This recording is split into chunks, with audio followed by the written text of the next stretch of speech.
Welcome to Wontology. Itaewon Stampede, apa sih yang sebenarnya terjadi di malam Halloween?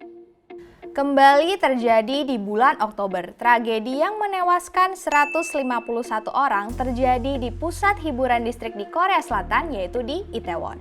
Wilayah Itaewon terkenal menjadi tempat perayaan di Korea Selatan. Nah, setelah 2 tahun dilanda pandemi COVID-19, perayaan tersebut tidak dilaksanakan dan tahun ini Halloween kembali diadakan dan mendapatkan antusiasme yang sangat tinggi. Diperkirakan sebanyak 100.000 orang berada di Itaewon untuk merayakan Halloween. Nah, sebenarnya Halloween ini tidak masuk ke dalam kategori hari raya tradisional seperti Chuseok atau festival panen musim gugur dan juga Solal atau Tahun Baru Korea. Nah, tapi agenda ini itu jadi hal yang paling ditunggu-tunggu karena di beberapa pusat hiburan malam di Korea Selatan seperti di Itaewon, di Hongdae, dan juga di Gangnam, perayaan Halloween ini dirayakan secara besar-besaran. Kenapa wilayah Itaewon itu bisa padat banget padahal di Gangnam dan Hongdae juga merayakan Halloween? Jadi, di Itaewon itu tiap weekend udah pasti rame. Banyak orang mengunjungi Itaewon karena di wilayah ini banyak klub, bar, restoran, dan juga kafe.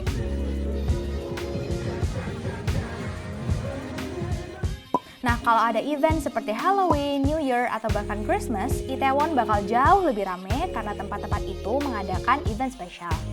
Gangnam dan Hongdae biasanya juga rame di momen-momen seperti ini, tapi jalanan di sekitar Gangnam dan Hongdae cenderung lebih besar kalau dibandingkan dengan Itaewon yang mayoritas kecil dan berada di dalam gang-gang sempit. Di dua daerah itu, kerumunan biasanya hanya terjadi di sekitar stasiun. Insiden ini terjadi di sebuah gang kecil di dekat stasiun Itaewon di depan Hotel Hamilton. Nah, jalan ini menjadi jalan penghubung dari jalan utama menuju ke bagian klub dan bar yang ada di dalam Itaewon. Kontur wilayah Itaewon yang berbukit membuat beberapa bagian jalan di sini menurun. Nah, gang tersebut yang menjadi tempat kejadian perkara memiliki panjang 45 meter dan lebar hanya 3,2 meter.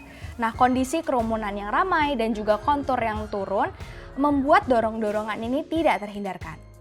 Hal ini menyebabkan orang-orang di bagian depan terjatuh dan tertimpa kerumunan dari belakang yang terus maju, sehingga korban yang di bagian depan terus terhimpit dan menyebabkan serangan jantung dan juga henti nafas.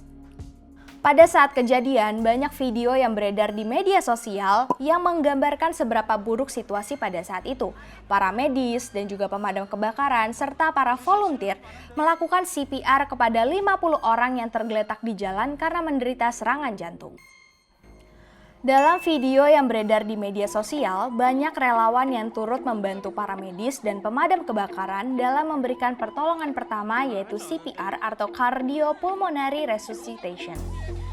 Masyarakat Korea Selatan memahami cara melakukan CPR karena hal tersebut masuk ke dalam pendidikan dasar wajib militer dan beberapa sekolah mewajibkan murid-muridnya untuk mengetahui cara melakukan CPR.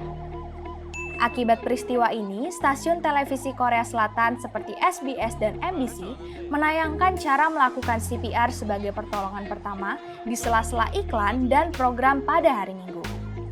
Hingga saat ini tercatat terdapat 153 orang meninggal dunia dan 23 diantaranya merupakan warga negara asing. Nah, mayoritas korban-korban ini berusia 10-20 tahun dan untuk WNA ini berasal dari 14 negara termasuk Iran, China, Uzbekistan, Rusia, dan Norwegia. Setidaknya terdapat 142 mobil pemadam kebakaran yang dikerahkan ke lokasi kejadian untuk membantu menangani masalah tersebut. Sesaat setelah kejadian ini, kerumunan dan masyarakat yang berada di Yongsan District mendapatkan emergency broadcast yang dikirimkan ke handphone mereka. Emergency broadcast ini berisi keharusan untuk kembali ke rumah setelah ada kondisi darurat yang terjadi di dekat Hotel Hamilton. Nah, perlu diketahui ya, kalau emergency broadcast ini hanya akan diberikan ketika ada bencana alam atau situasi genting. Para medis dan pemadam kebakaran berupaya untuk menyelamatkan korban-korban yang masih bisa diselamatkan ke 18 rumah sakit yang berada di seluruh wilayah Seoul. Nah, tidak sedikit dari mereka akhirnya berhasil selamat meskipun ada luka-luka ringan yang cukup serius. Korban-korban yang tidak dapat diselamatkan ditempatkan di ruang serbaguna di dekat tempat kejadian untuk mempermudah kerabat mereka untuk melakukan identifikasi terhadap korban. Itaewon Halloween ini juga dapat dikategorikan sebagai stampede. Stampede tidak memiliki padanan kata yang memiliki makna serupa dalam bahasa Indonesia. Stampede diambil dari bahasa Spanyol yang berarti estampida. Kondisi ini dijelaskan sebagai situasi di mana sekelompok orang atau hewan tiba-tiba mulai berlari ke arah yang sama karena mereka ketakutan, sehingga kata kerusuhan atau insiden tidak dapat menjelaskan secara eksplisit mengenai stampede. Stampede memiliki komponen injak-penginjak yang disebabkan oleh kepanikan dan menyebabkan korban. Pemerintah Korea Selatan menyatakan kalau proses identifikasi sudah berjalan sebanyak 90%. Sampai dengan Minggu sore, terdapat 4.024 laporan orang hilang yang masuk ke dalam sistem. Pemerintah Korea Selatan memberlakukan layanan telepon darurat bagi keluarga yang mencari korban.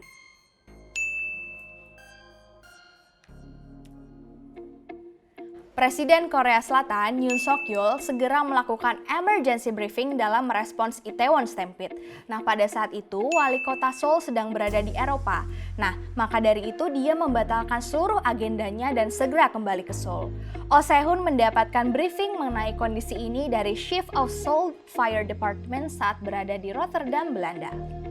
Pemerintah Korea Selatan memutuskan untuk memberlakukan National Mourning Period atau masa berkabung nasional pasca kejadian ini. Itaewon Stampede dinilai sebagai bentuk yang terburuk dalam kategori peacetime disaster yang memakan korban mencapai 153 orang. Dalam periode ini, seluruh kantor pemerintahan dan juga kedutaan besar akan mengibarkan bendera setengah tiang.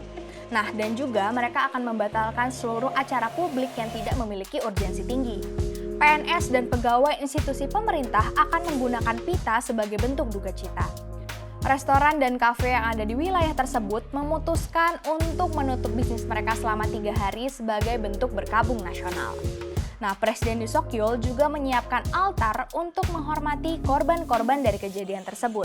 Pada Senin pagi, Presiden bersama dengan Ibu Negara mengunjungi altar di depan Balai Kota Seoul untuk berdoa dan meletakkan bunga sebagai simbol duka cita. Ada beberapa cara yang bisa dilakukan saat berada di tengah crowd crush. Yang pertama, ketahui lokasi pintu keluar darurat karena saat terjadi kerusuhan, pintu keluar darurat menjadi opsi utama untuk keluar dari kerumunan. Pelajari mengenai crowd density. Ketika dalam kerumunan terdapat 6 orang dalam 1 meter persegi, maka dalam kondisi tersebut rentan terjadi crowd crush. Ketiga, ketahui lokasi-lokasi yang rentan dengan crowd crush seperti gang, jalanan sempit, hingga pintu keluar venue. Yang keempat, buat jarak antara diri sendiri dengan orang lain dengan cara menyilangkan tangan di depan dada. Hal ini dapat menciptakan jarak bagi dada untuk bernafas dan bagian dada tidak akan langsung terkena orang lain di sekitar kita. That's it for the news. Let's check the other one.